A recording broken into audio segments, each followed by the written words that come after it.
សួស្តីអ្នកទាំងអស់គ្នាខ្ញុំបាទស្មីថ្ងៃនេះយើងគឺបានជួបចំពោះរឿងកំពូលអ្នកក៏ហៅម្ដងទៀតហើយតើគឺកុំអោយខាតពេលច្រើនចូលរឿងរបស់យើងនៅក្នុងភាគទី2នៅពេលដែលលីនយើងគឺបានចាប់កាយទៅកាន់មេបោះដែលគឺជាកំបូននឹងស្លាប់គាត់ក៏បានឈានទៅដល់លេខ7ហើយគាត់ក៏ទទួលបានជាមួយនឹងលុយកាក់គឺជាមាសមួយចំនួនផងដែរបើតាមគាត់ដឹងបើសិនជាយកដូរទៅកាន់ពិភពលោកពិតច្បាស់ថាពិតជាបានលុយជាច្រើនតែម្ដងគាត់ក៏ទទួលបានជាមួយនឹង item ដល់3ផងដែរវាគឺសិតតែជាកម្រិតប្រហែលដូចហៅថាប្រាក់អីចឹងទៅណាជាមួយនឹងស្រឹមដៃមួយទៀតដែលអាចជំនួយជាមួយនឹងគុណលក្ខណៈរបស់គាត់គឺឬក៏រាងកាយកម្លាំងវិបហារបស់គាត់គឺកាន់តែខ្លាំងជាងមុនមើលទៅលីងយានយើងពិតជាសង្ហាតែម្ដងបង្ហាញចំពោះក្រុមមួយដែលពួកគេបានចាប់កាយទៅកាន់វងបិសាចចោដោយពួកគេគឺជាក្រុមគេប្រឡាក់ឈាមប៉ុន្តែសំហៅថាក្រុមឈាមទៅពួកគេក៏បាននិយាយអំពីលីងយានដែលគឺជាអ្នកដែលសម្លាប់មេចោផងដែរព្រោះថាមើលទៅលីងយានរបស់យើងគឺជាមនុស្សដ៏ខ្លាំងក្លាតែម្ដងប៉ុន្តែអាសក់លឿងនឹងដូចជាមិនចូលចិត្តចំពោះលីងយានយើងនោះទេ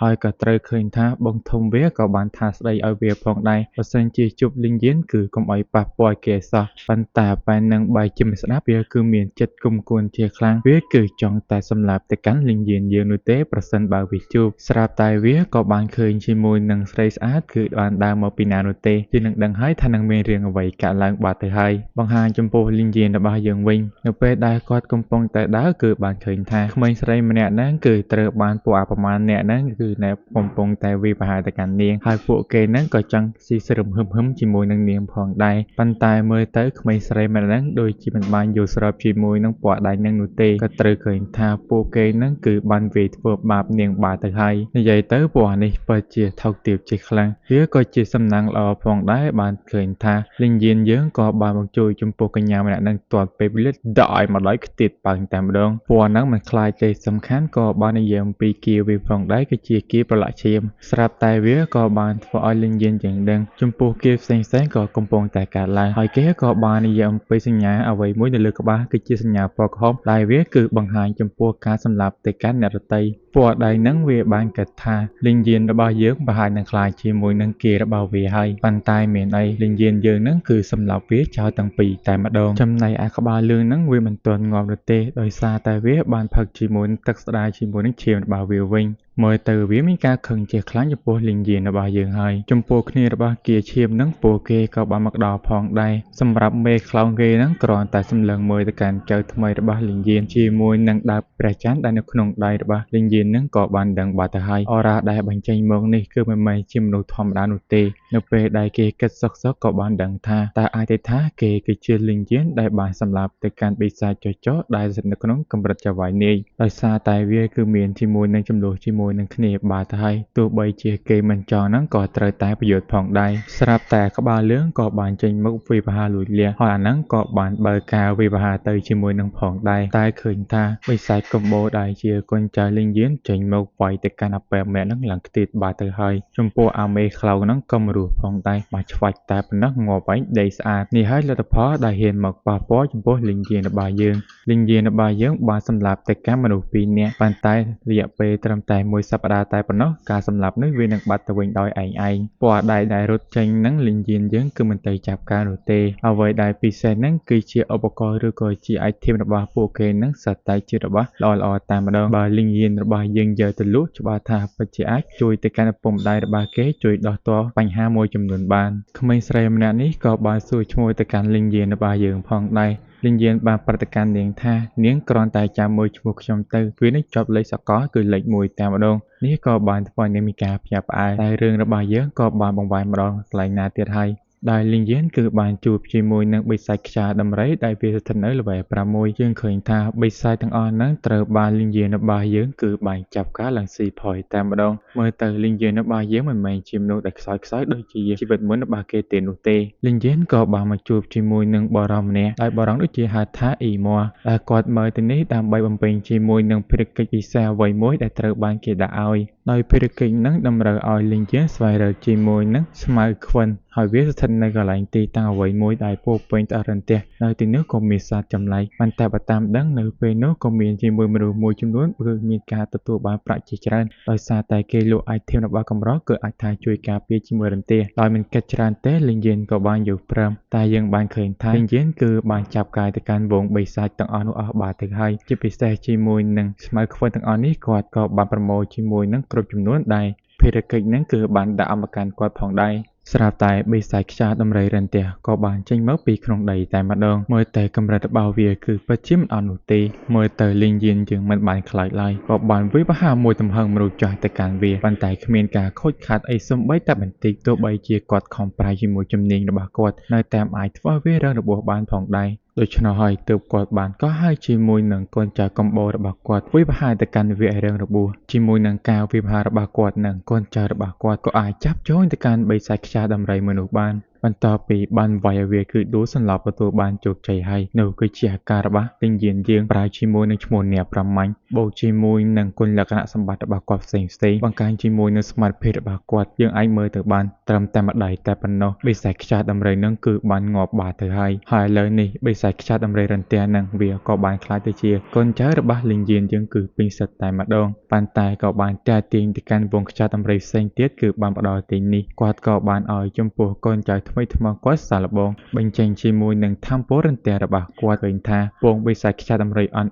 នោះបន្ទាប់ពីបានស៊ីមួយធម្មពលរន្ទះហើយគាត់ក៏បានចូលទៅវាយប្រហារសម្លាប់ទៅកាន់វាម្ដងឥឡូវនេះយើងគឺបានឃើញថាលីងយានហ្នឹងគឺបានឈានទៅដល់ល្វែដល់បាតទៅហើយមិនទៅវាពិតជាលឿនមែនទែនហើយចំពោះ item ដែលគាត់ទទួលបានក៏ល្បាល្អប៉ុន្តែយើងមិនវាយទាន់និយាយទេលីងយានគាត់ក៏ទទួលបានជាមួយនឹងជំនាញសៀវភៅកម្រិតពណ៌មាសអ្វីមួយដោយនោះគឺជាជំនាញប្រដាសាងងឹតគឺពណ៌មាសដែលវាគឺសម្រាប់តែអ្នកកោះហើយគឺទើបអាចរៀនបានដោយមើលទៅជំនាញមនុស្សវាពិតជាស័ក្តិសមទៅកាន់លីងយានដោយវាអាចជួយស្ដារជាមួយធម្មពលកូនចៅរបស់គាត់បានបន្ទាប់ពីបានសាឡបងទៅកាន់កូនចៅរបស់គាត់និយាយទៅគឺពិតជាអែមហើយគាត់នឹងស្វែងរកចំពោះអាឆ្កែនោះឲ្យបានស្រាប់តែម្ដាយរបស់គាត់ក៏បានហៅគាត់មកដោយសារតែពុករបស់គាត់នឹងគឺបានចុះខ្នងគាត់គឺពិតជាបានធ្វើការធ្ងន់ធ្ងរពេកហើយតែគាត់ក៏នៅតែចង់ទៅមើលកូនស្រីរបស់គាត់គឺសៀវតានការនិយាយមនុស្សក៏បានធ្វើឲ្យលីងយានយើងឮផងដែរបង្ហាញចំពោះថ្ងៃបន្ទាប់មកម្ដាយឪពុករបស់លីងយានគឺមានការភ្ញាក់ផ្អើលដោយសារតែគាត់បានឃើញថាអ្នកដឹកជញ្ជូនអីវ៉ាន់គឺបានយកអ្វីទាំងមករៀបចំនៅផ្ទះរបស់គេដែលនោះគឺជាការកំងរបស់លីងយាន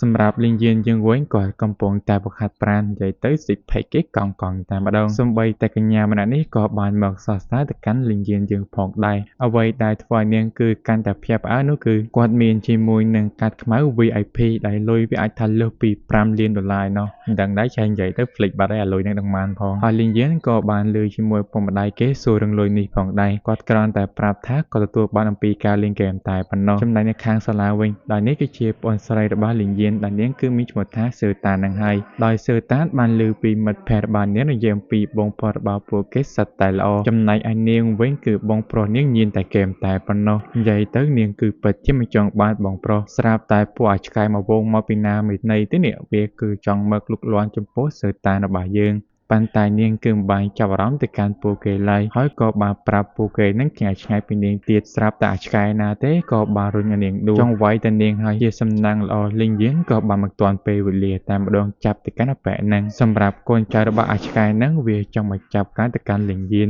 តែយើងគឺបានដឹងមុនបាត់ទៅហើយថាលីងយានរបស់យើងនឹងចាប់ការទៅកាន់ពួកអប្រមាណអ្នកហ្នឹងគឺឡើងស៊ីផុយតែម្ដងហើយពួកវាហ្នឹងហ៊ានមកប៉ះពាល់មកកាន់ប្អូនស្រីរបស់ខ្លួននៅពេលដែលលីងយានដើរតែពីរនាក់ជាមួយប្អូនស្រីរបស់គេពួកគេក៏បាននិយាយជាមួយនឹងគ្នាបន្តិចបន្តួចផងដែរអំពីឪពុករបស់គេអញ្ចឹងទៅណាកំពុងតែដើរសុកណាមិត្តភ័ក្តិរបស់សឺតានក៏បានមកនិយាយទៅសរសើរទៅកាន់បងប្រុសរបស់សឺតានពិតជាសង្ហាតែម្ដងសឺតានក៏បានមើលហើយក៏បានចាប់អារម្មណ៍ផងដែរថាឥឡូវនេះលីងយានរបស់យើងគាត់ពិតជាសង្ហាជាងពីមុនឆ្ងាយខ្លាំងណាស់តើគាត់គឺបានផ្លាស់ប្ដូរចំពោះខ្លួនឯងមិនហើយឬទេព្រោះថាកាលពីមុនហ្នឹងលីងយានរបស់យើងជាមនុស្សអ៊ីងក្រៀនបើតែអញ្ចឹងទៅណាអត់ចូលចិត្តកន្លែងមនុស្សច្រើនអ៊ូអរនោះទេ ប៉ុន្តែលើនេះពិតជាខុសប្លែកជាខ្លាំងហើយគាត់ក៏បានអៀវទៅកាន់ប្អូនស្រីរបស់គាត់ទៅផ្ទះវិញផងដែរដោយសារតែនាងគឺបានរបួសជើងពួកគេក៏បានមកដល់ផ្ទះរបស់ពួកគេវិញឪពុកម្ដាយក៏បានសរសើរថាមើលទៅពីអ្នកនេះប្រហែលពួកគេគឺចាប់ផ្ដើមចុះសម្រុងជាមួយនឹងគ្នាហើយពួកគេមិនភ្លេចទេព្រោះថាលីងយានយ៉ាងលើចេះស៊ីបាយហើយចេះលេងចានទៀតឡើយមកអញហើយ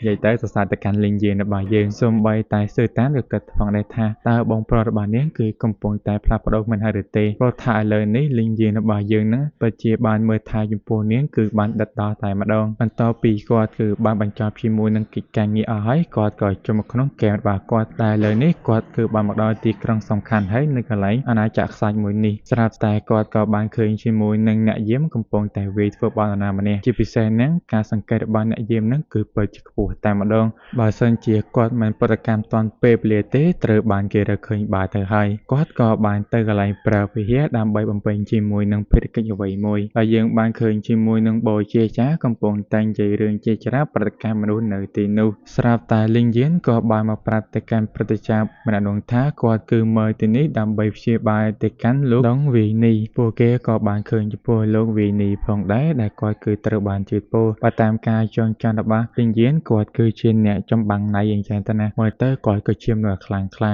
សម្រាប់លោកនីនឹងបន្តពីបានឃើញជាមួយនឹងលីងយានរបស់យើងត្រឹមតែ level 10នឹងគាត់គិតថាមិនអាចព្យាបាលជាមួយនឹងជាតិពោដែលនៅក្នុងរាងកាយរបស់គាត់នោះទេបើសិនជាអ្នកអាចព្យាបាលបានអ្នកទៅកន្លែងវាភួរដើម្បីប្រមូលជាមួយនឹងប្រេងត្រីរលួយឲ្យបាន1គីឡូមើលប្រព័ន្ធក៏បានបញ្ចេញភារកិច្ចមួយនេះលីងយានក៏បានយល់ព្រមបង្ហាញចំពោះកន្លែងភក់វាខ្សាច់ដែលយើងបានឃើញជាមួយនឹងត្រីរលួយទាំងអស់នោះកំពុងតែប្រយុទ្ធជាមួយនឹងគៀមកពីខាងណាទេដែលយើងបានឃើញថាពួកគេទាំងអស់ហ្នឹងគឺពិតជាមិនអាចយកឈ្នះទៅកាន់វងត្រីទាំងអស់នោះបានឡើយបរិម្នាក់ប្រហែលអាចនឹងងាប់ដោយសារតែបិសាចត្រីនោះហើយក៏ត្រូវបានលីងយានរបស់យើងមកជួយគាត់ទាន់ពេលវេលាខំអីងាប់បាត់ទៅហើយដែលយើងបានឃើញថាលីងយានរបស់យើង level 10ទេប៉ុន្តែអាចយកឈ្នះទៅកាន់ត្រីទាំងអស់នោះដែលពួកគេនឹងសត្វតែ level 15ការវាយប្រហាររបស់លីងយានយើងនឹងគឺខ្លាំងពេកហើយពួកដែលកំពុងតែមើលនឹងបានត្រឹមតែឈើមើលនឹងការតក់ស្លុតជាមួយនឹងលីងយានយើងប៉ុន្តែត្រីទាំងអស់នោះគឺកាន់តែមើលកាន់តែច្រើនលីងយានរបស់យើងក៏មិនបានភ័យជាមួយនឹងវងត្រីទាំងអស់នោះទេ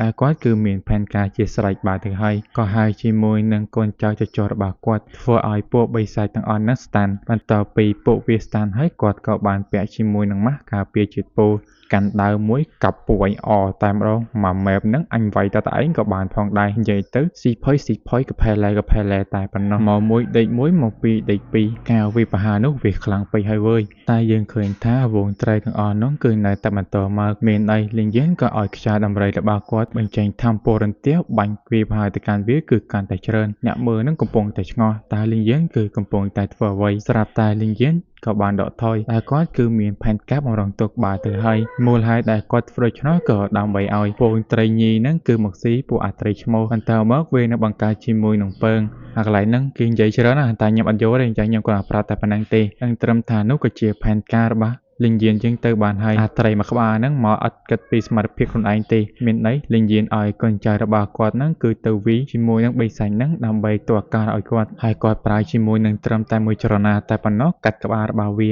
គាត់ក៏បានប្រមូលជាមួយនឹងពងត្រីទាំងអស់នោះដោយយើងគឺមិនបានដឹងថាគាត់គឺកំពុងតែធ្វើអ្វីឲ្យប្រកបទេស្រាប់តែឃើញថាបិសាចចោះក៏បានយកអាក្បាលត្រីឬក៏ពងត្រីហ្នឹងដាក់នៅកន្លែងចោតថ្មមួយហើយបានទាញវយទៅកាន់ត្រីដែលជាឈ្មោះហ្នឹងបុកទៅកាន់ទីនោះដោយបានធ្វើឲ្យពួកគេដឹងថាលីងយានហ្នឹងគឺចង់ឲ្យត្រីហ្នឹងបុកខ្លួនឯងបុករហូតដល់ពួកវាចាប់ដើមសន្លប់ស៊ីសើមើលទៅផែនការរបស់លីងយានពិតជាអាចារ្យគាត់ក៏បានឲ្យកូនចៅកំបោររបស់គាត់ហ្នឹងសម្លាប់ទៅកាន់ត្រីទាំងអស់ហ្នឹងតែម្ដងផែនការដែលលីងយានយើងរៀបចំពិតជាអាចារ្យមើលទៅត្រីទាំងអស់នោះវាស្លាប់ច្រើនខ្លាំងណាស់វើយព្រោះដៃនេះពិតជាសរសើរពីសមត្ថភាពរបស់លីងយាន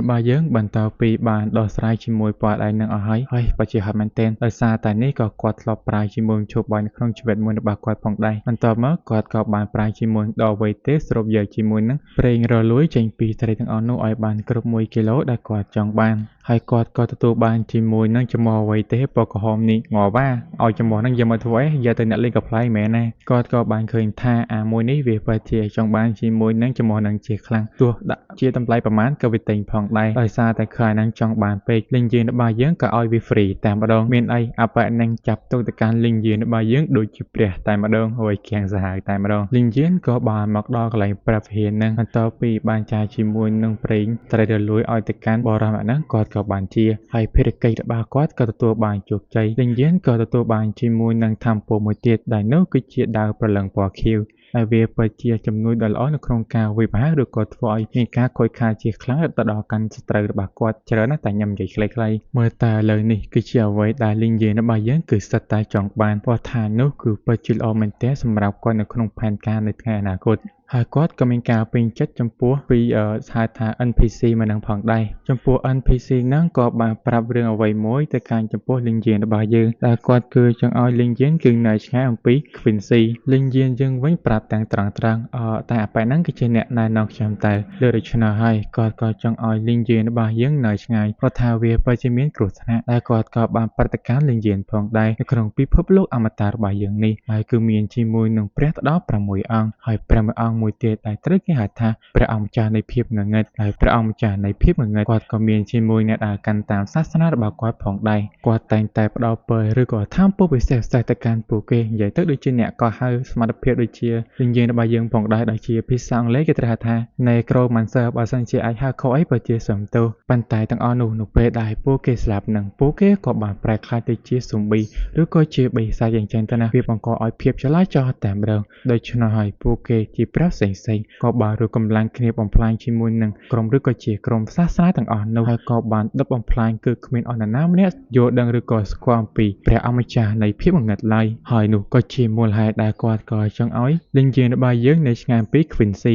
ព្រោះថា Quincy នោះហើយគឺជាអ្នកដើរតាមសម្លាប់Necromancer ឬក៏ជាអ្នកដែលមានសមត្ថភាពក៏ហៅនិយាយឲ្យត្រង់ទៅត្រង់នឹងលោកនេះគឺពិតជាបាននិយាយជាច្រើនតែម្ដងដើម្បីឲ្យលេងយានរបស់យើងគឺនៅឆ្ងាយពី Quincy លេងយានយើងវិញគឺមិនបានស្ដាប់ពីការណែនាំអំពីបូជាចារ្យនេះនោះទេគាត់នៅតែចង់ទៅជួបចំពោះ Quincy តដែរហើយរឿងក៏បានបញ្ចប់តែនឹងចាំជួបថ្ងៃស្អែកអ្នកគ្នាជួបរឿងយើងមិនដឹងថាដាក់រឿងហ្នឹងឬក៏ដាក់រឿងកម្ពុជាបរកាទេនេះ